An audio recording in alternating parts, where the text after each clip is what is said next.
हे केशव, तुम्हारे कहे अनुसार यदि फल प्रारब्ध ने अपनी मर्जी से देना है तो फिर प्राणी को कर्म करने की आवश्यकता ही क्या है? कर्म करने की आवश्यकता क्या है, यह जानने से पहले यह तो जान लो कि प्रारब्ध क्या है, प्रारब्ध कैसे बनती है। हे केशव, प्रारब्ध क्या है उसे जानने में क्या मुश्किल है? यह तो सीधी सी बात है कि जो भगवान की इच्छा है वही मनुष्य का प्रारब्ध होती है। नहीं अर्जुन, नहीं, यह धारणा सत्य नहीं है। क्यों सत्य नहीं है?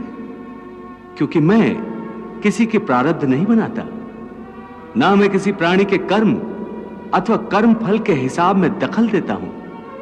इसलिए प्राणी की प्रारब्ध बनाने में मेरा कोई हाथ नहीं होता। फिर कौन बनाता है प्राणियों का प्रारब्ध? प्राणियों के अपने कर्म।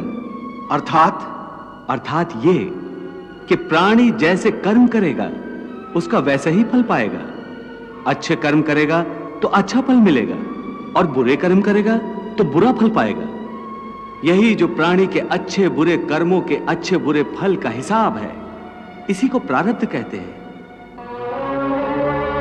अपने पुण्य कर्मों के फलस्वरूप सुख और अपने पाप कर्मों के फलस्वरूप दुख प्राणी को इसी जन्म में या अपने अगले जन्म में भोगना ही पड़ता है, वो टल नहीं सकता। इसलिए अकर्मण्य हुए बिना निरंतर अपने धर्म के अनुसार कर्म करते जाओ और मन में यह पक्का विश्वास रखो कि जिस नियत के साथ तुम कर्म करोगे उसी नियत के अनुसार तुम्हें फल अवश्य मिलेगा।